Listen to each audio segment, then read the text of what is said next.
Hey, everybody, and welcome to episode 295 of the Ruby Rogues podcast. This week on our panel, we have Brian Hogan. Hi, everybody.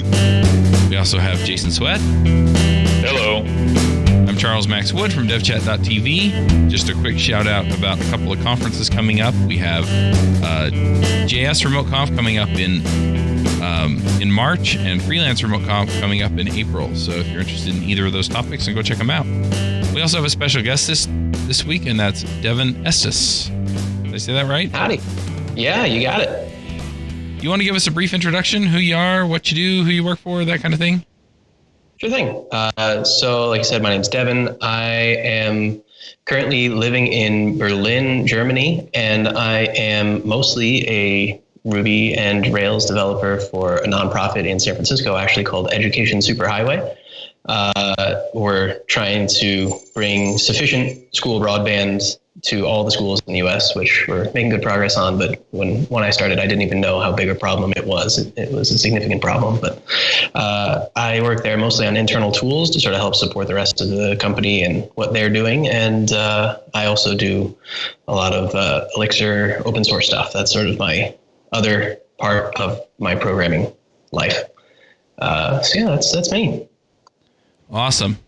Well, we brought you on this week to talk about some of the things that are happening in the Ruby world in Europe. And it's kind of interesting because I think we tend to think about the things that are happening around us in the US.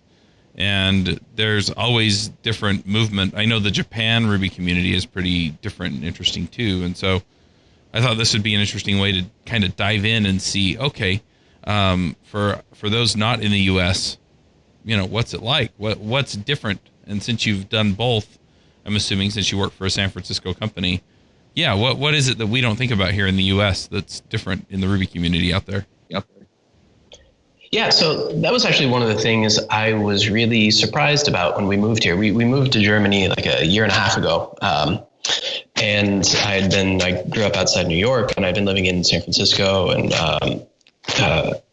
it was really interesting to see both the things that are different, I think, in a really good way, and also the things where the American community is shining as well. So the biggest difference that I noticed, like on first meetup, the first time I went to the local Ruby users group here, is that there's still some ways to go in terms of gender diversity in a big way here.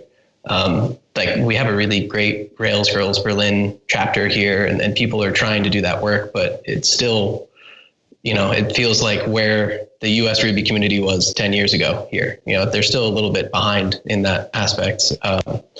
But on the flip side, there are so many people from so many different parts of the world here in a way that I didn't see as much of in San Francisco. Like I've met so many great engineers from Africa, and like I had met African Americans, but I don't think I'd ever met an engineer that was like from Nigeria before, to the point where I didn't even know they spoke English in Nigeria.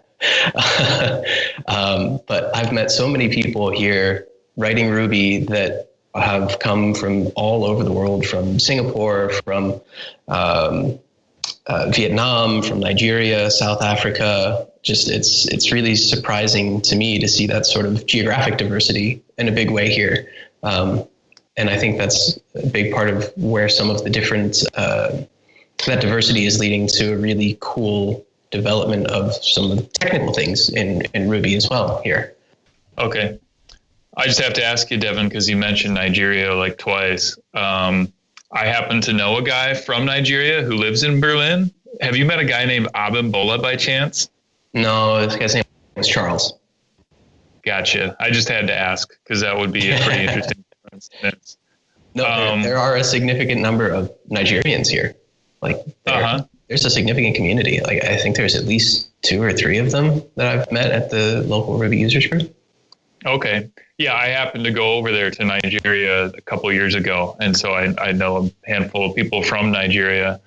So when you go to like, how do you meet people? Do you go to like a local Ruby meetup or something like that? And there's like a couple dozen people there? Because that's what I'm used to here. Is it similar in that way over there?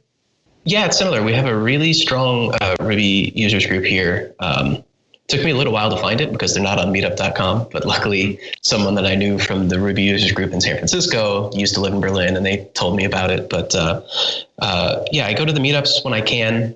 We have a kind of crazy schedule. My wife's an opera singer, which is why we moved here. And so she works nights sometimes, so it's a little tricky for me to get to all the meetups, but I do go to the meetups. And I recently spoke at Ruby Day in Italy, which is sort of like RubyConf Italy version, and met a lot of great people there. It moves around every year. So this year it was in Florence. Oh, I lived in Italy for 2 years. So you talk about Italy and I'll get nostalgic. It was my first time in Florence, and it was incredible. Even though the last day that I had pegged for like my tourism go see all the stuff day was the day of the Florence Marathon. So like everything was closed, which was a little bit of a bummer, wow. But yeah, it was a wildly beautiful city. I usually don't like living in cities. I'm more of a country suburban guy, but there's something about Italian cities that I don't mind as much. It was a really lovely place. Yep. I'll also just say that when I lived in Italy like 15 years ago, and I was a missionary. I was a Mormon missionary. So we were walking up and down the street and knocking on doors and talking to people. And there were a lot of Africans in Italy then. And so it's not surprising at all to me to hear that, at least a part of the community in Europe is made up of Africans and Eastern Europeans and other folks who have come into those countries from other places.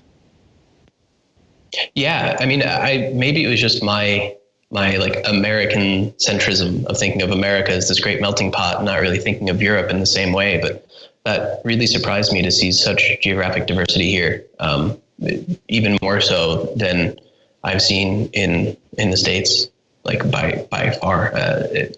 It was something I wasn't expecting, but it's really, really interesting to see. And they all have such different perspectives on programming. A lot of them, a surprising amount have some form of like computer science training from the countries that they grew up in. Like it seems like there are, I never thought that there would be a significant computer science or like technical educational infrastructure in parts of Africa, but I guess like Nigeria is really well developed in that. They have a lot of people that are really good at computers there. And I've heard the same thing about Kenya as well. Like there are great parts of Kenya where there are a lot of good engineers, and the Congo is even starting to be a place where people are starting startups. Like that place was pretty war torn just 20 years ago, and now they're sort of one of the tech centers of Central Africa. So it's really cool to see that and to meet those people that have had those experiences.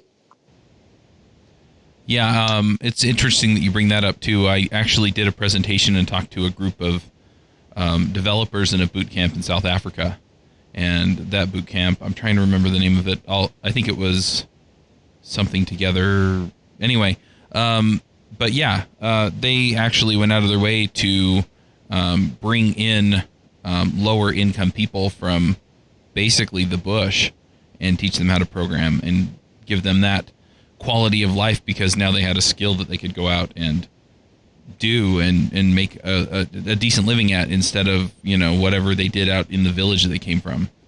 And things like that is just interesting, because then they move up, and a lot of times Europe for Africa is easier to get to than the United States or Canada. Yeah, I mean it's much easier. It's almost entirely like it again didn't strike me as much, but you see fewer people from South America and way more people from Africa and Eastern Europe and the Middle East, and they're just geographically closer. Yep. It's not so hard to make that trip. So one thing I wonder about out there, because we talk about sort of the ethnic diversity. I don't know if that's the right term, but people from different countries and different backgrounds being in the community. Besides that, I'm curious, are there other differences within the Ruby community? For example, Do they tend to focus on different aspects of Ruby, or do they look at code differently, or is that mostly the same and it's really just a matter of, hey, we're out here and we're participating with? So the biggest difference I've seen in that world is around Rails. Like that aspect here is around Rails. So in the US, a lot of people just instantly associate Ruby with Rails. And if you're working in Ruby, you're probably writing Rails apps. And that's still mostly the case here, but less so.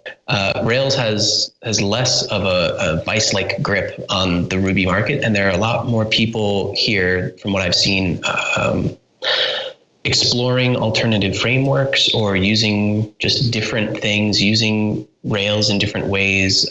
There are a couple alternative frameworks by Europeans that I've seen getting pretty significant interest and even some good usage. One that is most on my mind these days is Hanami, which used to be called Lotus, by Luca Guidi. He had to change it because of some trademark stuff, but it's sort of like Rails, but different. It's just different enough, and there are a lot of very different ways in which Ruby is used. In Hanami, they add view models. It's not just the straight MVC. There are significantly more parts to the cake. The cake is cut up in different layers, which I think is really interesting. And I personally really like. I think it's a good addition to the framework world. What is this framework called? I heard you say the name, but I'm curious how to spell it to look Hanami. It up. It's a Japanese word, Hanami. Yeah, I'll put a link in the show notes. Yeah, it's really cool, and they're working on 1.0, and they just Luca works for Simple DNS, and they just released their API version 2, which is a pretty major Hanami application that's now out in production under pretty heavy load. So it's I think it's a really interesting evolution of the Ruby web framework. It is different in a lot of ways and similar in a lot of ways, but I think it addresses some of the pain points that I personally have had working on larger Rails applications. And it most interestingly to me uses a different ORM. It uses ROM, Ruby Object Mapper, which was is by Piotr Solnika and a bunch of other folks. But Piotr's another European. He lives in Poland, and ROM is a really different ORM versus what you have coming from Active Record. So there's a lot of immutability in a lot of Piotr's stuff. A lot of the libraries that he writes are really functional inspired in a lot of ways, and I think is really interesting. And I think it's a interesting way for the language to develop as we get into the future. So that's sort of that was the gist of the talk that I gave at Ruby Day, which is thinking about the future of Ruby and the ways in which Ruby is going to have to adapt to basically parallelism, to the new multi-core reality. Because Ruby was written in 93, and then it had a lot of time to come up in the 10 years before we sort of hit the clock speed barrier, and we started going to multi-core in 2004. And right now, we still don't have a great way of handling that, and we've been okay for a bit. But I think if Ruby is going to continue well into the future for another 25 years, we're going to need to think about Ruby differently than we think about it now. And that means changing some paradigms and changing what we consider to be best practices and what we consider to be idiomatic Ruby. And in the States, it seems like whenever someone says idiomatic Ruby or best practices, it's the Rails way, because Rails is so opinionated and because DHH is so good at marketing, and he's created such an incredible brand for Rails and for that style of writing Ruby. There is pushback when you try and change that in the States, I think, because that brand is so strong there, and it's not as strong here. It's still big, but I think here, because Rails isn't the big 800-pound gorilla in the room. People are more free to sort of explore and play and think about really radically different ways of doing stuff with Ruby. I'm really curious to know, do you think that's a good thing or a bad thing or just a different thing or what?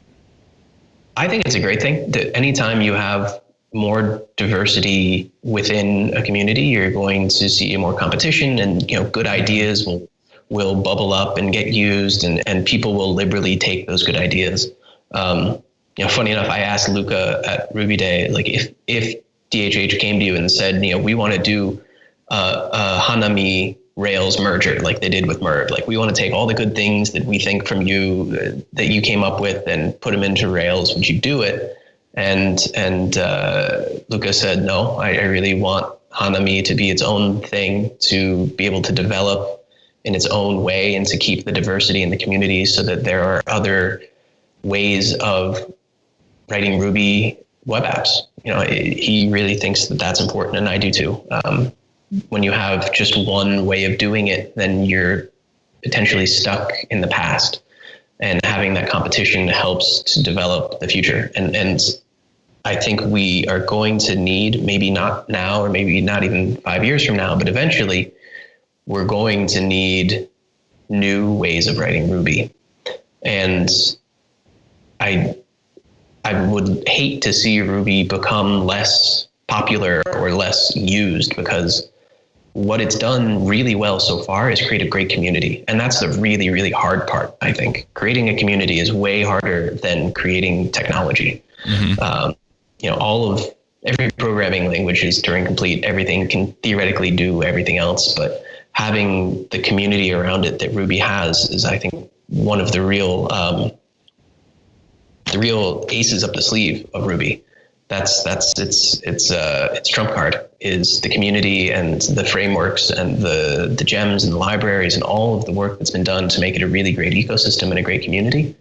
And I think Ruby, that community should continue into the future. It would be such a shame for that community to be fractured into all of these different other languages that people are using now because they either need better concurrency support or they need something faster, because they have complicated applications and their users expect things to be instant, because we've always expected that. It's always been the case. Yeah. So this is just fascinating to me, just listening to this, because those are a lot of the feelings that I've been having recently about the Ruby ecosystem. Thinking everybody sort of abandoned everything and just sort of jumped aboard Rails. And I like Rails. I've been successful with it. It's been fun to build certain applications for people.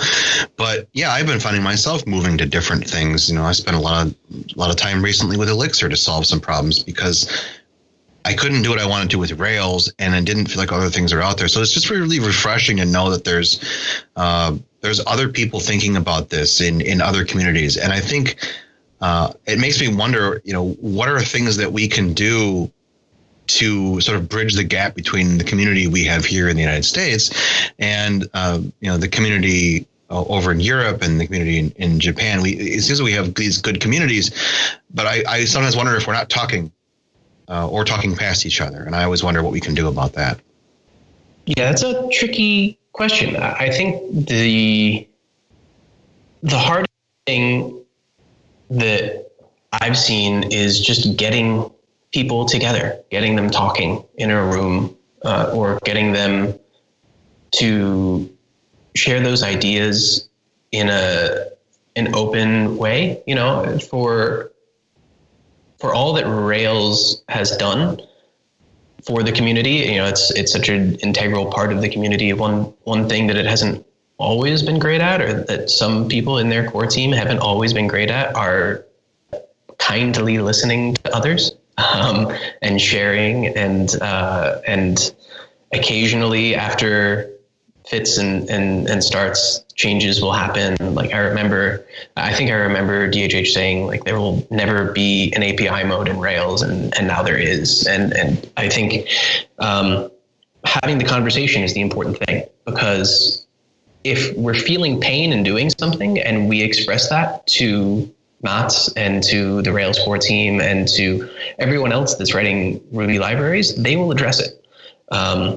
It's just a matter of making that known. One of the other talks at RubyConf this year was Matt's keynote, in which he was talking about the potential for a type system in Ruby, because he had heard a lot of users wanted some sort of type system. And I think if we make the pain that we're feeling today known more, if there are more ways to get in front of the decision makers and just sort of make our voices heard, and if we feel comfortable doing that, and if there are spaces where people can go and not necessarily complain, but just say, hey, this is great, but this is a problem that I'm having and that I've heard other people have, and it's something that would be great if it could be addressed in the future. And if people can be talking about that and thinking about solutions, like I'm really happy that Koichi is working on guilds and that proposal to have a proper, like, native, good multi-threading story, like a concurrency story in Ruby. That's going to be great, but I'm not sure that that's the end all be all. I don't know how many people Koichi spoke to before he came up with that. Like, I don't know how many users have been influencing the direction of that development, and if that's necessarily the best way to go. So I think, one of the things that I push for a lot, and one of the reasons I like working on internal tools at work, is because I have like 9 users and I can talk to all of them, and I know what they need, and I know what pain they're feeling, and I know how I can address that pain.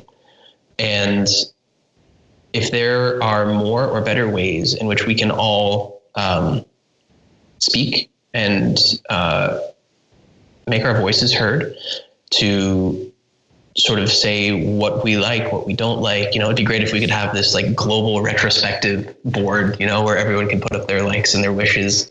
But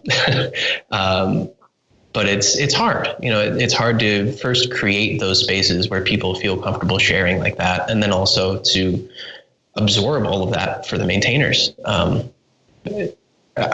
would imagine that someone that has the free time could maybe like build a thing to aggregate all of this information. But it's tricky. There's definitely a missing piece there, and I don't really know what it is.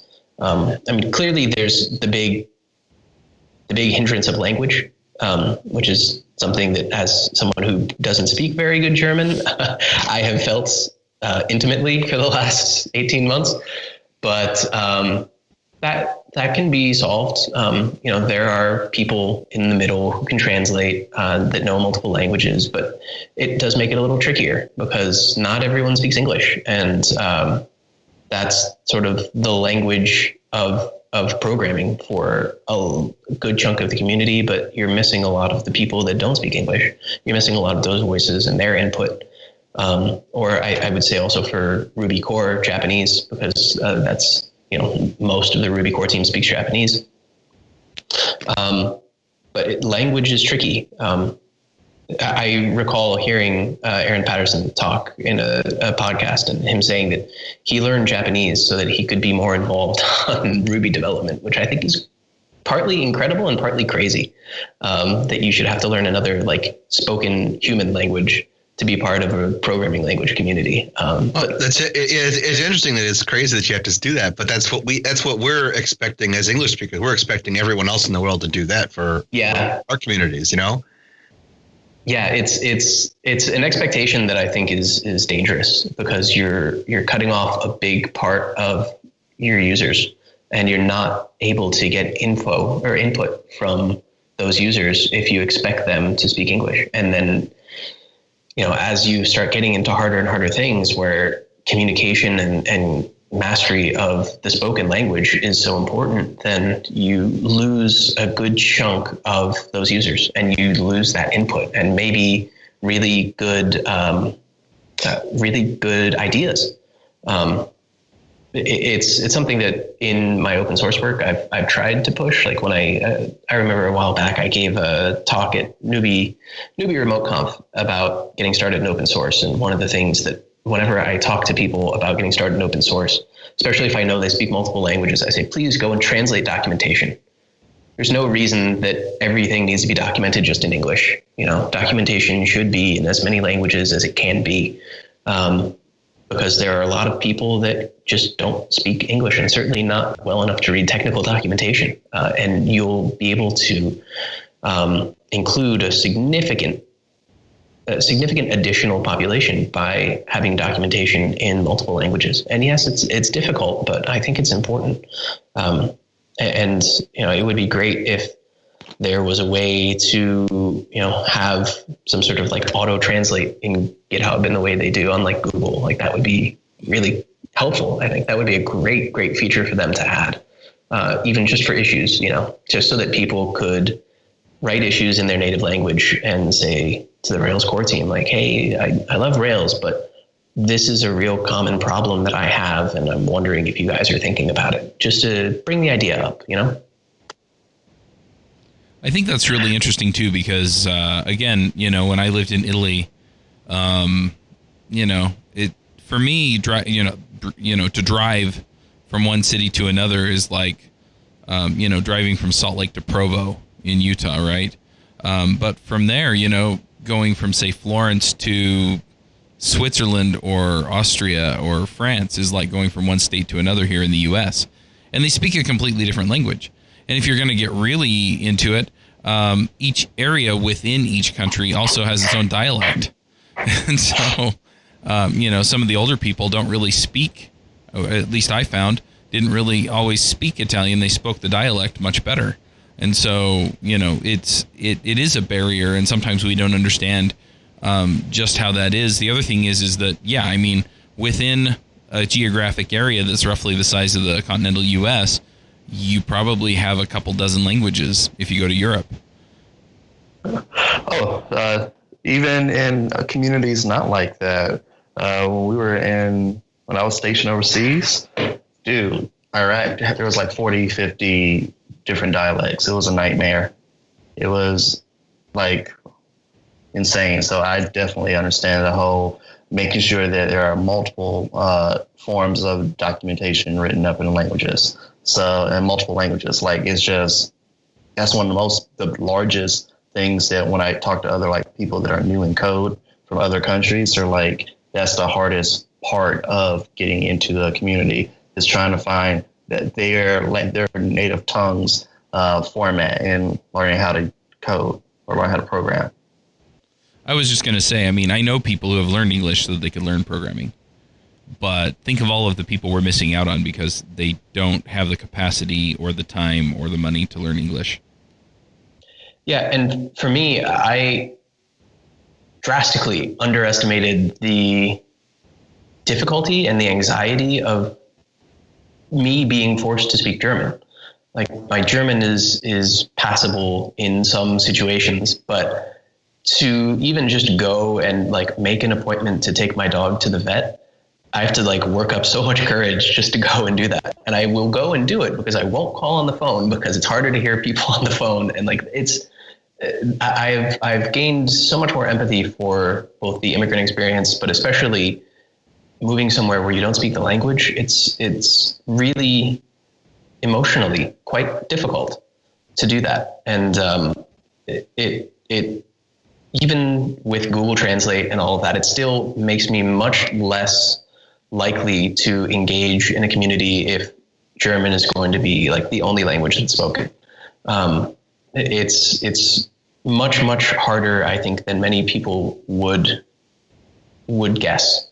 And I have more so sort of doubled down on my conviction that translating documentation and guides into as many languages as possible is a really important thing, because I think that the language barrier in spoken language is maybe one of the larger outstanding issues in the Ruby community.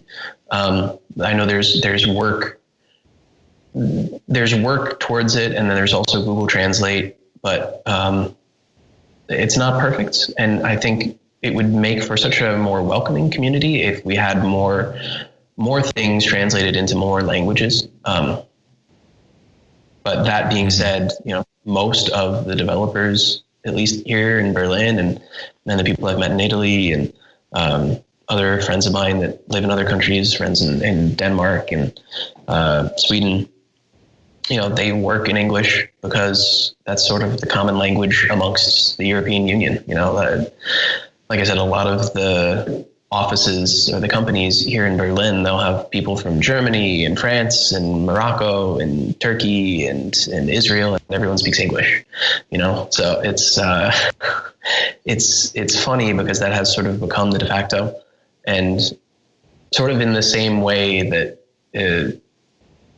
some of the sort of performance concurrency things are like something we know we should do better, but we're not really feeling the pain now. I think that's another area where we could do a lot better, but we're not feeling the pain as much as other things. So it's not being addressed, but I think we're not feeling the pain because the people feeling that pain can't express it. So that's something that I've seen a lot of places here in Europe. They will try and have as many languages as possible, like support for many, many different languages, simply because it's almost necessary here, because there is such integration and so much diversity within a city. I can go to a movie theater that just shows stuff in their original languages because there's demand for that. There are a lot of people that want to watch French movies in French and American movies in English and Italian movies in Italian, because there are a lot of those people that speak those languages. So there's a lot of support here for native languages, because it's, almost because there's more of a market for it here. There are more of those people that speak those languages here, I think. So what's your favorite thing about being in a Ruby community outside the US? Oh boy, my favorite thing. Well, I definitely really enjoy the ability to see how other people are solving kind of the same problems and see those different takes. It's actually one of my favorite things about Exorcism as well. Like, I'm one of the track maintainers for the Elixir track on Exorcism, and I try and do a lot of that. And I see it's really interesting to see a lot of people solving the same problem and solving it in different ways. And here you can see that as well. I think because of that diversity of background and because of people feeling a little more free to break away from the Rails way and that sort of style of writing Ruby, you see stuff like ROM, and you see another sort of collection of libraries from Piotr Solnika called Dry RB, where each one is a sort of small library that solves a sort of small self-contained problem, but the way in which those problems are solved it was like nothing I had ever seen in Ruby. It's very, very functional, inspired, sort of like ROM is. Like, everything is immutable. Piotr loves functional programming. I think he and I are kind of in a similar boat where we love functional programming, but we're not ready to leave Ruby yet. Like, we'd rather just try and make Ruby take some of those things that we think makes functional programming really good and try and bring them into Ruby rather than just leaving Ruby. Because as much as I've tried and thought about it, I just kind of can't bring myself to it for some reason to actually not be as involved in the Ruby community and to not write Ruby on a daily basis or a somewhat daily basis. And I don't know, it was the first language that hit me with that sort of sense of joy and happiness. And I'd like to see it continue to be a joyful and happy language. There's something you mentioned a couple times that I'd like to go into a little more detail if you don't mind. Sure. You mentioned ROM, and I've looked into ROM in the past and I thought it was super interesting, but for whatever reason, it didn't make sense for me to use it for any particular project at that time. But I thought it made a lot of sense. And would you consider ROM to be like almost apples to apples to like Rails Active Record? Like, either you could use something like Active Record or you could use something like ROM? Because my understanding is there's two design patterns, right? Active record is not only does Rails have something called active record, like independently of anything to do with Rails, there's a design pattern called active record, and then there's a different design pattern called data mapper. And my understanding is that Rails active record is an implementation of the active record design pattern, and then ROM is an implementation of the data mapper design pattern. But I'm not 100% sure that I'm right about that because I've never used it. I'd be curious to hear your take. So you're pretty much right in saying that active record, the Rails component, that library is an implementation of the active record pattern. It's that and then some. It's a bunch of other things as well. Like there's parts of the repository and the data mapper patterns sort of tossed in there as well. And ROM is smaller in a sense. It doesn't have as much as active record, but for general like data mapping and persistence, they both solve that problem. ROM doesn't solve right now every problem that active record can solve, but there are a lot of arguments to say that some of the problems that active record solves shouldn't be solved by active record. If you sort of catch my gist. Yeah. And at a high level, like why would somebody want to pick ROM instead of active record, or why use ROM at all? You would use it if you wanted, I'll say I would use it if I wanted to do sort of high concurrency things, because it is a little, in my opinion, a little easier to put into like a highly concurrent system. Like if you're going to use JRuby and actually use threads, like native threads in JRuby, and because of the immutability that is more common in ROM, I think you're sort of less likely to have some race condition errors and bugs if you have a lot of different things working on the same piece of data. So that's one reason that you would do it. I think another reason to do it is if you have a greenfield application, it's just really interesting to try and pick out some of the good things in that style that you can bring back to writing active record if you want to do that later. Those experiences are always helpful. That's why I think the diversity that you see in Europe, for me, has been one of the big, sort of like a turbo booster on the way I write my normal Rails code. Both in seeing stuff like ROM and trying to take some of the ideas behind, like maybe not making it harder to hit the database in a way, means that you do less of it. Like you're much less inclined to have N+1 bugs, I think, in ROM because of the way the associations are and things like that. So I think there are ways in which certain things are not as easy as active record, but they shouldn't be easy, if you catch my drifts. Like they're things that, it's trivially easy to have like dozens of N+1 bugs in a regular Rails app, because they make it really easy to access your associations, but they also don't enforce eager loading. Like in one of the best things that I've seen, one of my favorite things I've seen is in the sort of not an ORM, but kind of serving the same thing in Elixir called Ecto, where you cannot have an N+1 bug. Like it's just impossible to do because you'll have an error if you're trying to access associated data that hasn't been preloaded. Interesting. So yeah, like there's not necessarily that level of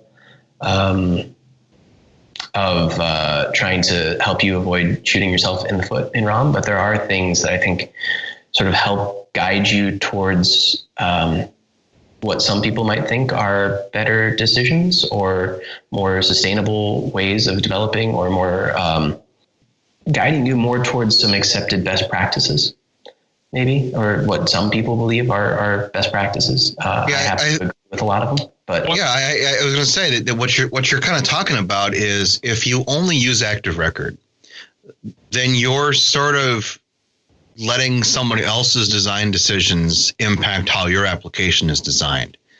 If you start looking at ROM or SQL or data mapper or any of the other possible things out there, you are more prepared to make a choice if the decisions that Active Records developers are making are really a good fit for your application. You're right? Is that kind of what you're saying? Yeah, I mean, you have a greater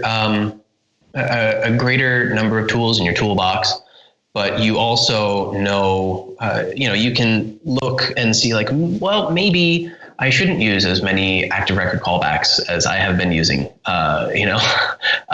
When you start seeing how other people handle persistence and things like that, it can inform the way that you use other tools.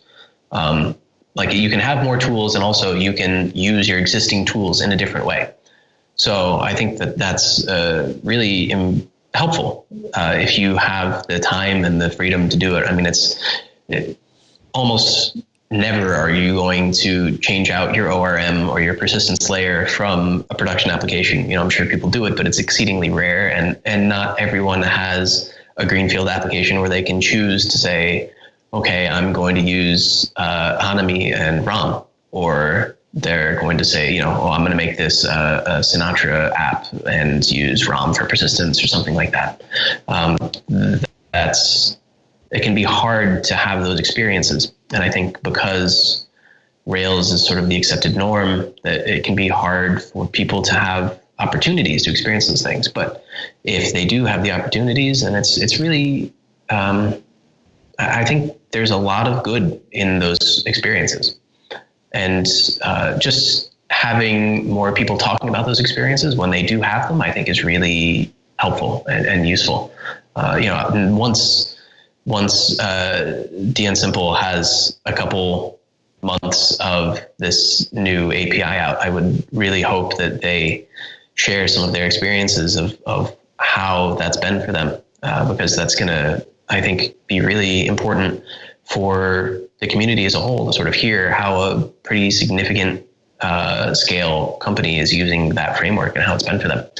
I know there's been some talks about the lead up to it, but now that it's actually in production, I'd be really interested to hear how it happens. And I think sharing those stories from the people that do have them is really, really important for the growth of the community as well. I mean, it takes time from them, and I don't want to say that they have to do it, but it's really nice and helpful when people do have those experiences to come back and share with the community.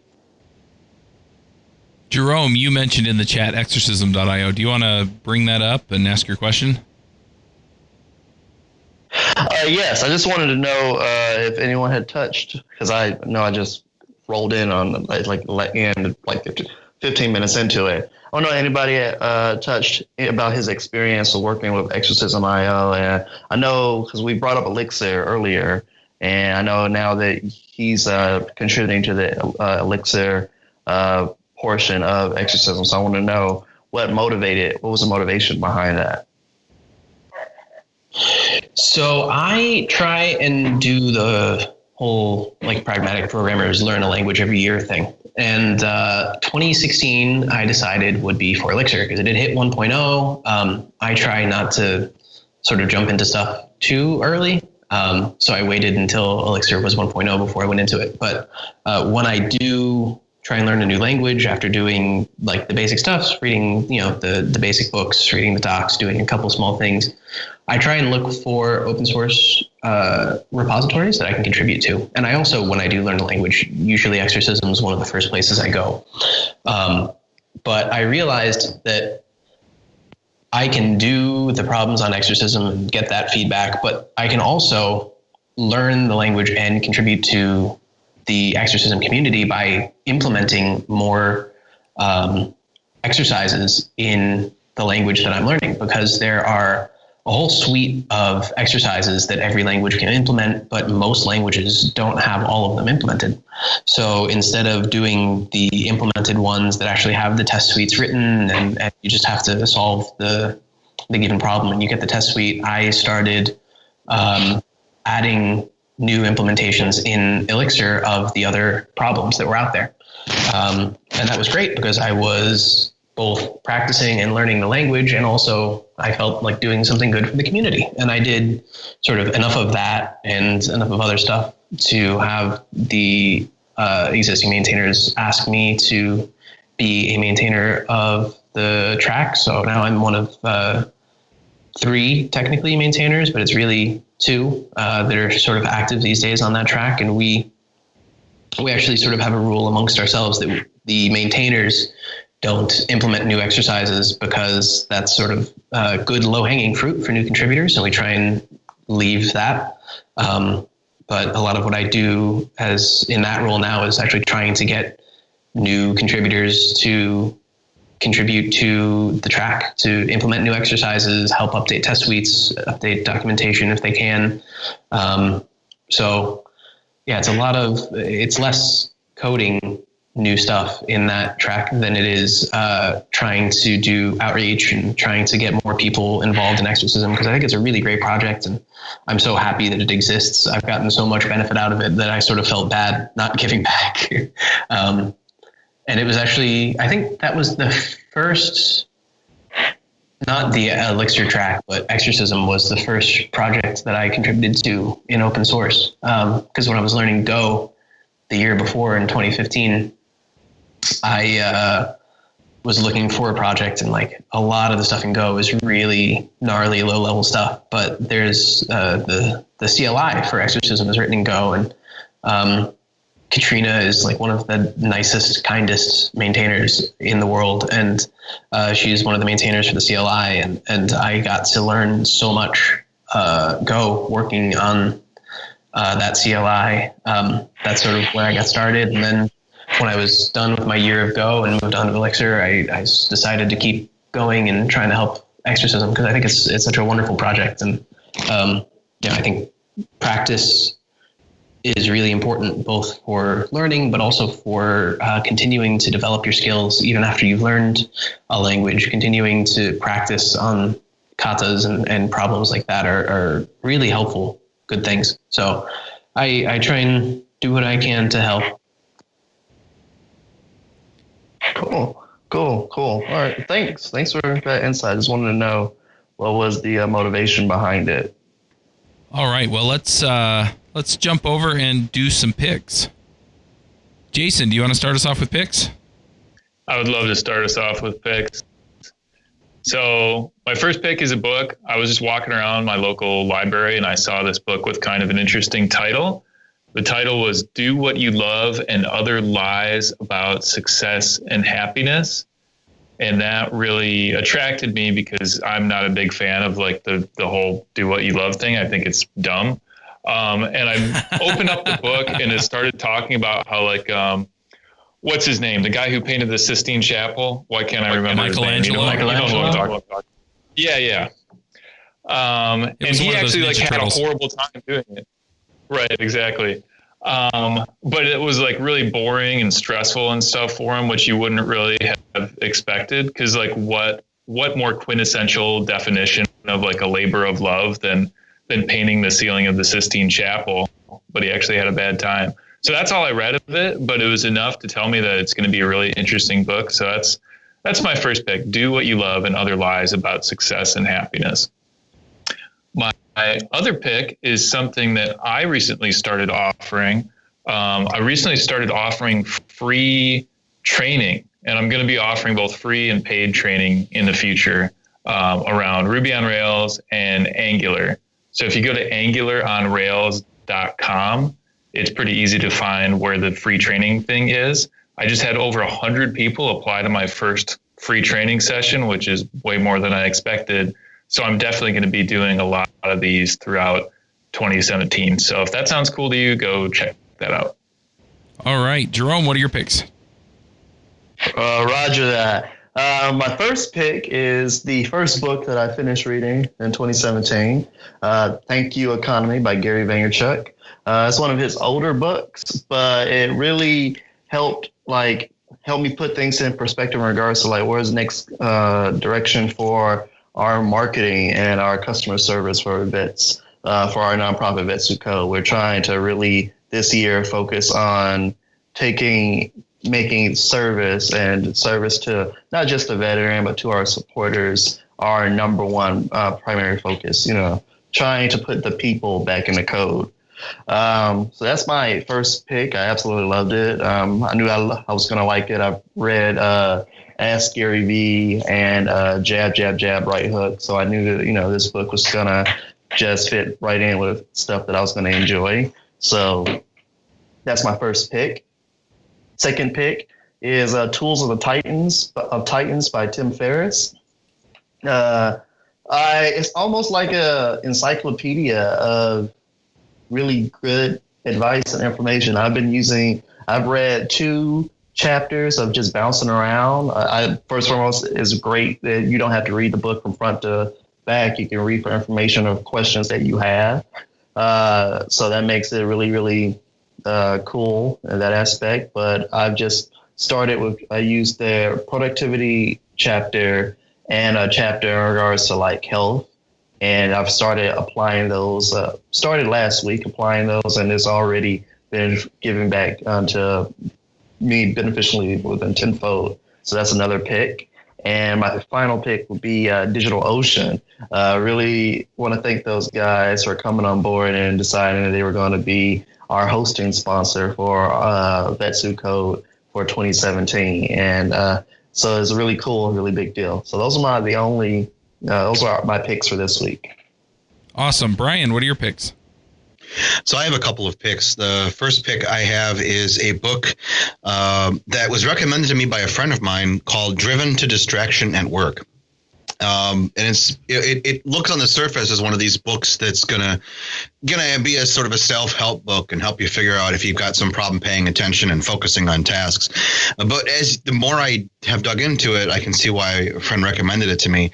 It actually kind of talks about the reasons why humans get distracted, the reasons why. And it turns out that a lot of them happen to be things that happened in childhood, things that happened with early education. And that's one thing as an educator I've always been interested in, is how people's reactions towards adult situations, even if it's in meetings or to-do lists or things like that, how those are influenced by their earlier educational experiences or their earlier interpersonal experiences, either with parents or friends or authority figures. So it's turned out to be quite a fascinating book, just reading the case studies and learning about the different types of ways that people have issues meeting the goals that they want to meet. And the other one is something that I have been meaning to play around with, and so as 2017 came around, I decided to start monkeying around with it full time. It's called VimWiki, and it's a wiki system for keeping notes and just using Vim for that. It stores them you can create a personal wiki with it, storing it in a directory of your choosing, and you can create links between pages, and it's nice because you don't have to set up a wiki infrastructure for yourself. You can just store this all locally, and it's a nice alternative to things like Evernote because you can use it to keep lists, to do cross-referencing, to store your research in a format that you can export to HTML, or put it in a Dropbox folder and share it across all your machines. And it's been working out pretty well for me. I'm using it for a little under a week, and I'm very happy with it. So I kind of recommend it to people who use Vim and want to keep track of the stuff that they need to do or keep track of the research that they're doing. Nice. I'm going to jump in here and talk about a couple things that I've got going on. The first one is, by the time this comes out, DevOps Remote Conf will be over. But if you're looking for a conference where we talked about things like Docker and Chef and deployment and things like that, you can still get the videos. Just go to DevOpsRemoteConf.com. JS Remote Conf is coming up. The call for proposals and early bird tickets will be gone by the time this goes out, but you can still get regular price tickets and go to JS Remote Conf. I'm also going to be working on Freelance Remote Conf by then, and I think I mentioned those at the start of the show. And then I think Ruby Remote Conf is the next one, and that'll be either in May or June. So if you go to rubyremoteconf.com, you can get all the details there. You can also submit talks and all that stuff. And Devon was a speaker at Newbie Remote Conf this last year. Yeah, I think you mentioned that. So, kind of a shout out to him. You can get the video to that, I believe, by just entering your email address. So go to devchat.tv, /conferences and click on Newbie Remote Conf for 2016. You just stick your email address in there, and then you can watch us talk. And I'll put a direct link to that so that you can just get it if that's what you want. And then the other thing I'm going to pick is you may have heard my voice change over the course of the podcast, and that's because my Heil PR40 microphone died. It kind of died a slow death, and so I didn't realize how bad the sound was that you all were getting, so I apologize for that. I haven't gotten a new microphone yet. It hasn't showed up at my house, but I've been using a Shure SM58, which is a $100 microphone. It's not the best quality, but it's pretty good. It's one I use to podcast with my kids. So if you're looking for kind of a decent microphone, but it's not like a $300 microphone, then the Shure SM58 is a nice one. And I actually just went down to Guitar Center and picked it up. So if you have a Guitar Center near you, that's a good place to go for audio equipment. Devon, what are your picks? Cool. So first, I just want to say thank you to Honeypot.io and sort of plug them. They're sort of like a great platform for finding developer jobs in Europe. So if you're looking for a job in Europe and you're a developer, Honeypot is a great way to go. And they let me crash their offices sometimes and do things like record podcasts. So they're super nice and really involved in the Ruby and the Elixir community here in Berlin. So they're a great resource. I listen to a lot of podcasts, of course, and one of my favorites is the Freakonomics podcast. And I think it's one of the better things you can do as a developer personally is to learn a little bit of economics, because so much of what we do is at the intersection of studying how people use things. And that's sort of one of the ways that economics and computer science are, I think, really tightly coupled together. Learning a little bit of that has made me a much better programmer over the last couple of years. So, and Freakonomics is just a brilliantly produced podcast. It's great radio, and it's really great for anybody, but I think especially good for programmers. And I also have a really cool Elixir project that I contribute to sometimes called Credo, which is sort of like the RuboCop of Elixir, but it's different in that sort of the tagline is Credo is a static code analysis tool for the Elixir language with a focus on teaching and code consistency. So instead of just failing when you do something quote unquote wrong, it will give you a whole ton of information about why it might not be great to do that thing. And sort of, I think the killer app is there are a lot of consistency checks. So instead of just blatantly enforcing in a project one thing or another, it can find what you do the most and find where it's inconsistent. So, spaces within parentheses, if you do it most of the time but don't do it somewhere else, it can show you where you're inconsistent in your style rather than strictly enforcing a style guide. So I think that's really, really super cool. And then a Twitter bot. I love Shiba Inus, and I have a Shiba Inu at home. They're wonderful, wonderful dogs. And there's a Twitter bot called the Shiba bot that will give you every half hour an adorable picture of a Shiba Inu in your Twitter feed, which has on many cold, rainy Berlin days made me much happier. So that is a great, great Twitter bot. And that's it. All right. If people, I muted my mic, but I'm over here dying about that Twitter bot. I'm sorry. So just curious, if people want to follow you on Twitter or check out what you're working on these days, where do they go? Sure. So on Twitter, I'm Devon C Estes. That's DEVONCESTES. And then on GitHub, I'm just Devon Estes without the C. And those are sort of the two best ways to find me. All right. Well, we'll go ahead and wrap this one up. Thank you again for coming, and we'll catch you all next week. Great. Thanks for having me.